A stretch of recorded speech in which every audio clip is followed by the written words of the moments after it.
Good evening friends. मेरा नाम भास्कर है और जैसे कि हम बात कर रहे हैं आज जो है टेक्निकल पॉइंट्स की बात करेंगे। Some important points regarding civil engineering. तो आज की क्लास में हमारा केवल जो है कुछ इम्पोर्टेंट पॉइंट हैं जो आपके जो है प्रैक्टिकल नॉलेज आपको होनी चाहिए, हर एक सिविल इंजीनियर को आना चाहिए। तो जिन लोगों ने अभी तक चैनल को सब्सक्राइब नहीं किया प्लीज़ चैनल को सब्सक्राइब कर लीजिए। टेक्निकल सिविल इंजीनियर चैनल का नाम है, और लाइक और जो है शेयर भी कीजिए। सबसे पहले हम आज बात करेंगे workability of concrete. Workability of concrete generally तो कंक्रीट के जो लेक्चर में लेके आ रहा था वह जो है स्टार्टिंग लेक्चर कल से स्टार्ट होगा कंक्रीट का, जिसमें प्रॉपर जो है आपके कंक्रीट के लेक्चर चलेंगे। जैसे आपका क्लासिफिकेशन ऑफ कंक्रीट में on the basis of binding material classification है, बल्क डेंसिटी के बेस पर क्लासिफिकेशन है, और प्लेस ऑफ कास्टिंग है, कास्टिंग पर्सपेक्टिव स्पेसिफिकेशन है बेस्ड ऑन जो है ग्रेड ऑफ कंक्रीट। और ग्रेड ऑफ कंक्रीट से रिलेटेड एक क्वेश्चन आपका जो है इस बार यूकेपीएससी जेईई 2022 में भी आया हुआ है। और उसके बाद जो है फिर सीधे हम वर्केबिलिटी ऑफ कंक्रीट चलेंगे, ये बात हम कल करेंगे। अभी हम सीधे बात करते पहले वर्केबिलिटी ऑफ कंक्रीट की। आज का जो टॉपिक है वर्केबिलिटी ऑफ कंक्रीट, हर एक सिविल इंजीनियर को पता होना चाहिए। तो इसमें क्या है वर्केबिलिटी ऑफ कंक्रीट में, जैसा कि हम बात करते हैं सबसे पहले, तो अभी जो है इतना लिखने में जो है टाइम लगेगा, आप सीधे नोट्स देखिए। टेस्टिंग ऑफ वर्केबिलिटी क्या होता है। वर्केबिलिटी में हमारे पास क्या होता है कि 4 टेस्ट होते हैं वर्केबिलिटी चेक करने के। जो आपकी सुकार्यता होती है कंक्रीट की, यानी कि साइट पर जब हम प्लेसिंग करते हैं कंक्रीट की, जब साइट पर प्लेस की जाती है कंक्रीट, तो उस टाइम क्या होता है कि अगर कंक्रीट में आपकी पानी की मात्रा ज़्यादा होगी, यानी कि जो भी आपने स्लरी पेस्ट बना रखा है या स्लरी फॉर्म में जो भी आपकी कंक्रीट है या जो पेस्ट है, अगर वह आसानी से जो है ईजी प्लेस हो जा रहा है साइड पर, तो ये मान लीजिए कि उसमें जो है पानी की मात्रा अधिक है, तो आपका कास्टिंग में तो ईजी रहेगा। जो भी मैसन इस पर काम कर रहा है, मैसन मिस्त्री इस पर काम कर रहा है, उसको प्लेस करने में जो ईजी रहेगा। बट होगा क्या कि स्ट्रेंथ आपको कम मिलेगी। अगर आप जो है एक होमोजीनियस कंक्रीट बनाते तो आपको जो है कंक्रीट की प्लेसिंग में थोड़ा जो है ईजी टू मॉडरेट रहता, लेकिन स्ट्रेंथ आपको अच्छी मिलती। तो यहाँ पे क्या होता है कि टेस्टिंग ऑफ वर्केबिलिटी यही है कि कंक्रीट की आपकी सुकार्यता क्या है। तो सबसे पहले अगर हम बात करें टेस्टिंग ऑफ वर्केबिलिटी में, तो हमारे पास एक होता है स्लम टेस्ट, एक आपका जो है compaction factor test, third test जो है हमारा जो है वीबी टेस्ट होता है, उसके बाद होता है एक फ्लो टेबल टेस्ट। सबसे पहले हम जो है आज वर्केबिलिटी जो फाइंड आउट करने की कंक्रीट की, वह हम देखेंगे स्लम टेस्ट। देखो स्लम टेस्ट आपका होता क्या है कि स्लम टेस्ट क्या होता है, medium to high workability find out करने के लिए किया जाता है। अब इसमें होता क्या है कि आपके पास जो है एक कोन होता है,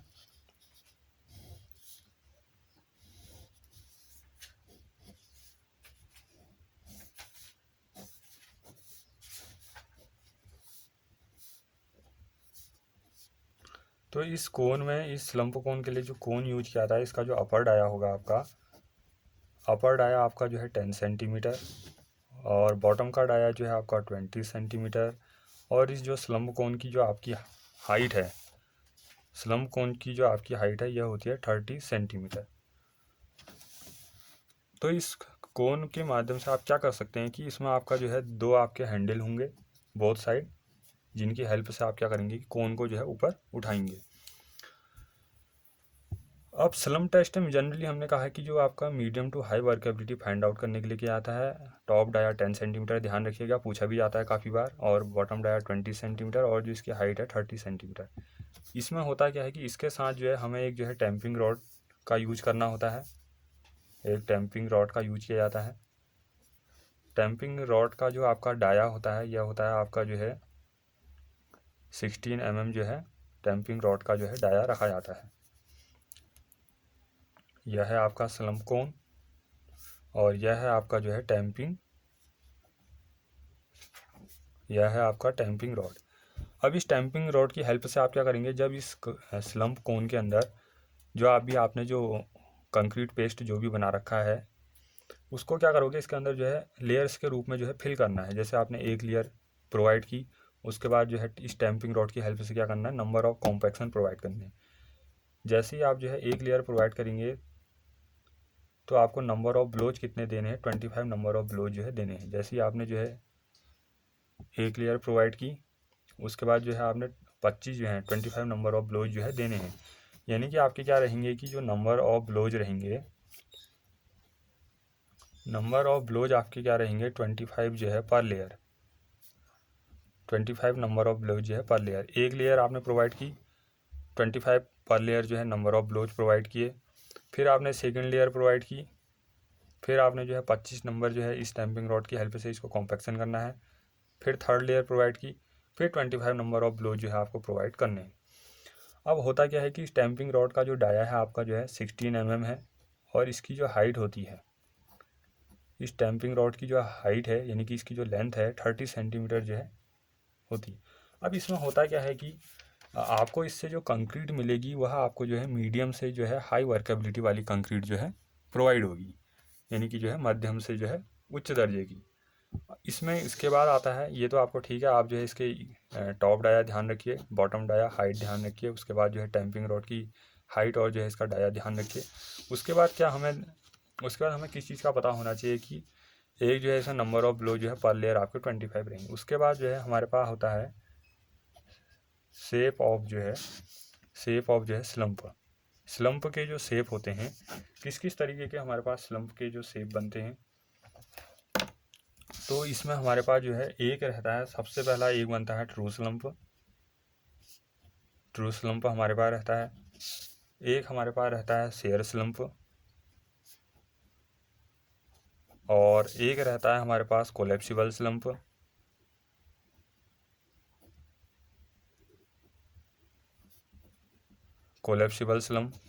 और एक हमारे पास रहता है जीरो स्लम्प मतलब जीरो स्लम्प, पूरा जो है आपका ग्राउंड पर धराशायी हो जाएगा, मतलब पूरा जो है फैल जाएगा। ट्रू स्लम्प में क्या होता है कि जैसे ही आप जो है इस कोन के बोथ हैंडल्स को आपने कंक्रीट फिल कर दी, इस कोन की हेल्प से आपने इसको ऊपर उठाना है। तो ऊपर उठाने पर क्या होगा कि जो आपको इस तरीके का शेप मिलेगा, ऊपर उठाने पर आपने कंक्रीट आपकी जो है इतनी कंक्रीट जो ऊपर की कंक्रीट है इतना टॉप की, ये आपकी जो है गिर जाएगी, लेकिन आपको शेप कैसा मिलेगा, ऐसा एकदम स्ट्रेट। ट्रू स्लम्प के केस में आपको एकदम स्ट्रेट शेप मिलेगा, यह आपका ट्रू स्लम्प। शेयर स्लम्प के केस में क्या होगा कि जो आपका कोन है, जैसे ही आपने ये उठाया, स्लम्प कोन ऊपर उठाया, तो इसका एक साइड क्या हो जाएगा, एक साइड जो है धराशायी हो जाएगा। धराशायी कैसा होगा, बिल्कुल ऐसी तिरछाई, बिल्कुल जैसे जो है डायगोनल होता है तिरछा, एकदम जो है डायगोनली ये जो है नीचे इस तरीके से जो है बैठ जाएगा। कोलैप्सिबल स्लम्प के केस में क्या होता है कि जो हमारा स्लम्प, जैसे ही आप कोन को उठाते हैं तो हमारा जो स्लम्प में मिलता है वह इस तरीके से जो है कोलैप्सिबल शेप में जो है ये मिलता है। जीरो स्लम्प के केस में आप देखेंगे कि जैसे ही आपने कोन हटाया तो कंक्रीट आपकी जो है पूरी जो है ग्राउंड पर इस तरीके से जो है फैल जाती है, यानी कि बिखर जाती है, ये आपका जीरो स्लम्प। उसके बाद इसमें होता क्या है कि जो कोलैप्सिबल स्लम्प होता है, अगर हम कहें कि इसमें मेन चीज़ क्या पूछी जाती है कि जो मोस्ट वर्केबिलिटी है, किसकी वर्केबिलिटी जो है ज़्यादा है, तो वर्केबिलिटी क्या है आपकी, जो कोलैप्सिबल स्लम्प है इसकी वर्केबिलिटी आपकी ज़्यादा होती है, और जो सबसे कम वर्केबिलिटी होगी वह क्या है, ट्रू स्लम्प की वर्केबिलिटी जो है सबसे कम होगी। तो कोलैप्सिबल स्लम्प के केस में, यानी कि इस केस में आपके पास जो पानी की मात्रा है, आपने पानी की मात्रा जो है बढ़ा दी है, काफ़ी ज़्यादा जो है पानी की मात्रा आपकी बढ़ गई। अब इसको क्या होगा कि जब भी मिस्त्री इसको प्लेस करेगा साइड पे, जब भी साइड पे प्लेस कर रहा है इस कंक्रीट को, तो ये आसानी से जो है ईजी तरीके से जो है प्लेस हो जाएगी, यानी कि, लेकिन इसकी स्ट्रेंथ क्या होगा आपको कम मिलेगी। जिसकी वर्केबिलिटी ज़्यादा उसकी स्ट्रेंथ जो है, जैसे ही आप एक चीज़ देखिए, अगर आपकी जो है वर्केबिलिटी अगर ज़्यादा होती है, वर्केबिलिटी बढ़ने पर आपकी जो स्ट्रेंथ है, स्ट्रेंथ क्या हो जा रही है, डिक्रीज हो जाएगी। जैसी वर्केबिलिटी इंक्रीज हो रही है तो स्ट्रेंथ आपकी डिक्रीज हो जाएगी। अगर आपकी वर्केबिलिटी क्या है, डिक्रीज हो रही है, कब होगी डिक्रीज, वर्केबिलिटी अगर आपकी डिक्रीज हो रही है, यानी कि इसमें पानी की मात्रा कम है, एकदम जो है सुगठ कंक्रीट आपका बन रहा है, तो उस केस में आपकी जो स्ट्रेंथ होगी वह इंक्रीज हो जाएगी। तो इस केस में आपको प्लेसिंग में शायद थोड़ा दिक्कत हो, लेकिन स्ट्रेंथ आपको जो है अच्छी मिलेगी वर्केबिलिटी कम होने पर।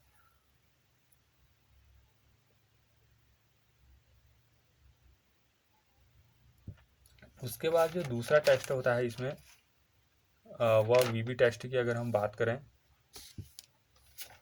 तो वीबी टेस्ट में होता क्या है कि वीबी टेस्ट जनरली जो आपकी सूटेबल होती है वेरी लो कंक्रीट के लिए। अब देखते हैं आज कितने हो पाते हैं, क्योंकि ये वीडियो काफ़ी लंबा हो जाएगा। तो आपका जो है शेप ऑफ स्लम्प हो गया, true slump, slayer slump, collapsible slump, zero slump. उसके बाद जो है अगर हम इसके बाद वीबी टेस्ट की बात करें तो वीबी टेस्ट जो होता है, जैसे हमने कहा कि ये आपका जो वर्केबिलिटी ऑफ कंक्रीट में सबसे पहला जो हमने टाइप पढ़ा है यह स्लम्प टेस्ट का है। क्या है? सबसे पहला टाइप हमने जो है स्लम्प टेस्ट का जो है पढ़ा। स्लम्प टेस्ट में हमने क्या देखा, यह सब देखा। उसके बाद अब वीबी टेस्ट में क्या होता है, वेरी लो वर्केबिलिटी होती है। जैसे यह आपका था मीडियम टू जो है हाई वर्केबिलिटी के लिए स्लम्प टेस्ट, ऐसे ही वीबी टेस्ट आपका जो है वेरी लो वर्केबिलिटी के लिए जो है यूज किया जाता है।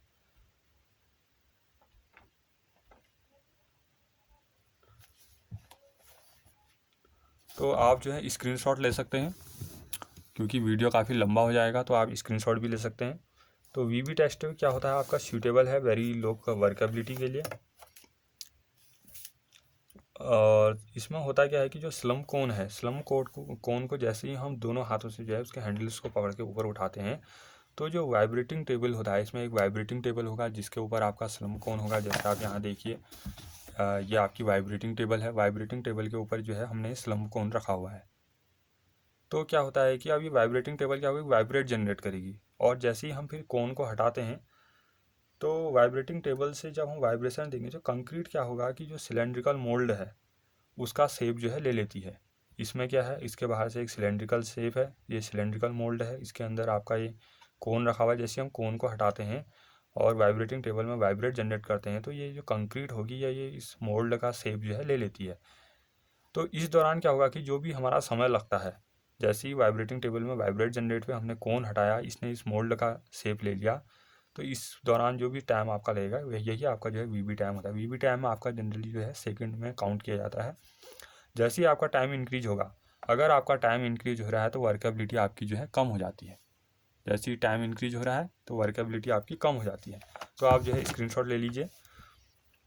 कॉम्पैक्शन फैक्टर टेस्ट में क्या होता है, ये आपका सूटेबल है किसके लिए, मीडियम टू लो वर्केबिलिटी की कंक्रीट के लिए।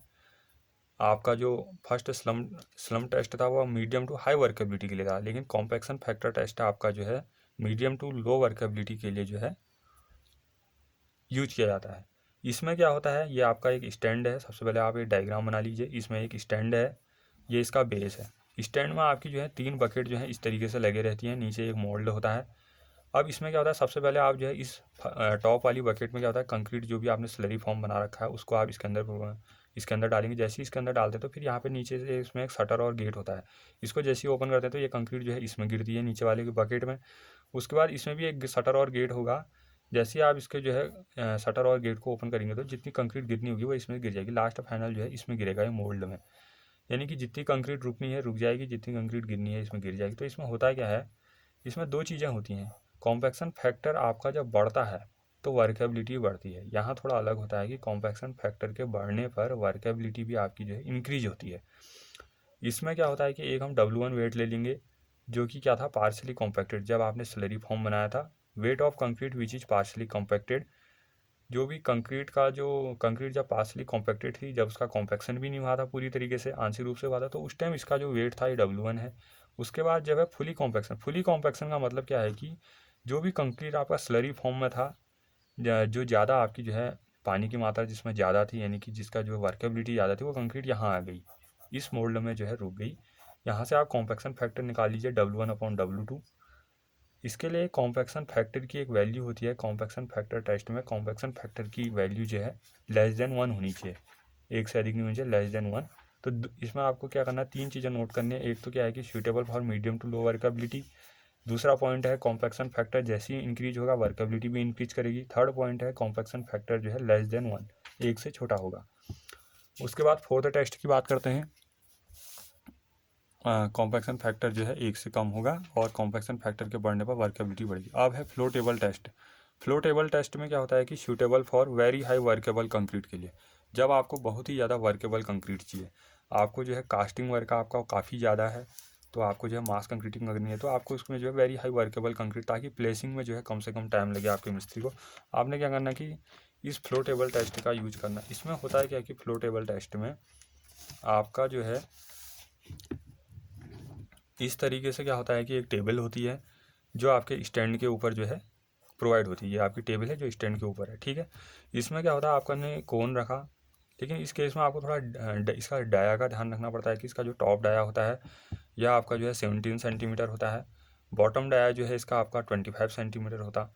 अब टेबल जो होती है आपकी, इसमें नोट करना है, जो आपकी टेबल है ये क्या होगा कि 15 सेकंड में 15 नंबर से, यानी कि 1 सेकंड में जो है एक नंबर जो है टेबल जो है लिफ्ट करेगी, यानी कि ऊपर नीचे जो है हिलेगी इस तरीके से।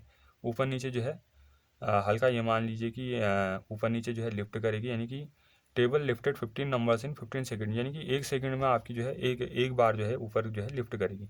इस केस में आपका होता क्या है कि जो आपको वेरी हाई वर्केबल कंक्रीट यानी कि फ्लो टेबल टेस्ट में ध्यान रखने की बात है, एक तो इस लंब कोन का जो टॉप डाया हो गया, बॉटम डाया हो गया, और जो है table lifted 15 numbers in 15 second, एक चीज़ ये होगी। और एक आपको क्या ध्यान रखना है कि जैसे ही आपका फ्लो इसका इंक्रीज होगा, जैसे ही फ्लो इंक्रीज होगा तो वर्केबिलिटी भी इंक्रीज होगी।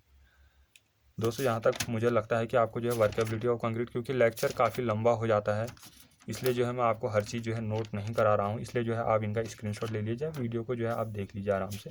तो ये तो वर्केबिलिटी की बात थी। अगर मैं उसके बाद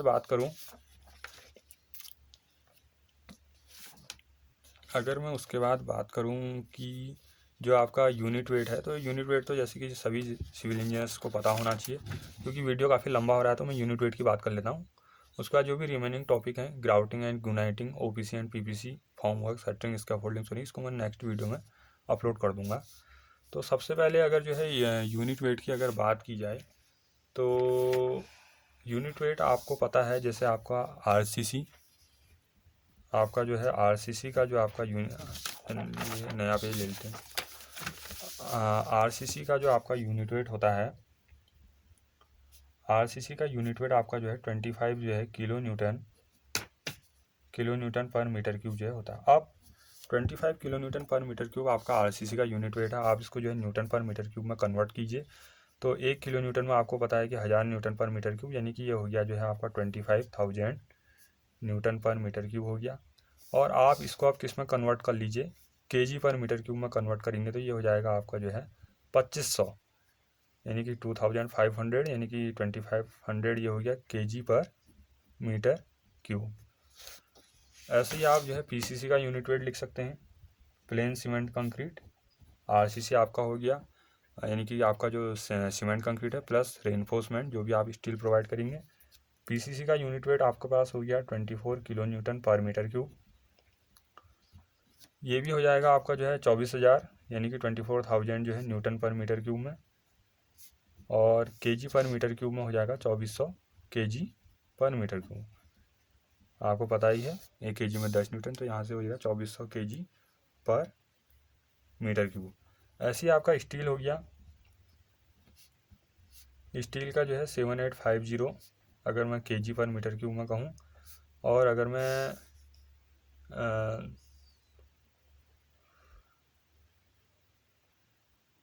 इसमें जो है सीमेंट, हाँ, स्टील 7850 केजी पर मीटर क्यूब। एक जो है बात कर लेते हैं सीमेंट की, तो सीमेंट का यूनिट वेट या डेंसिटी आप कह लीजिए 1440, यानी कि 1440 जो है केजी पर मीटर क्यूब।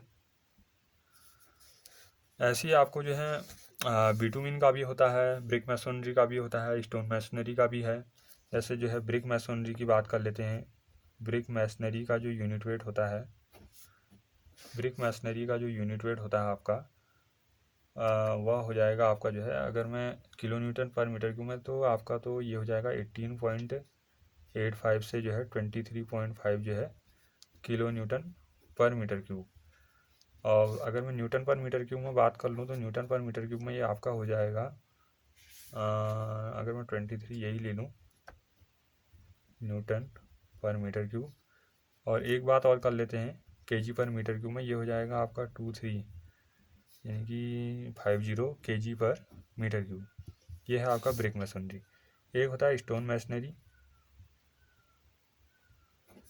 स्टोन मैसनरी का जो आपका यूनिट वेट होता है,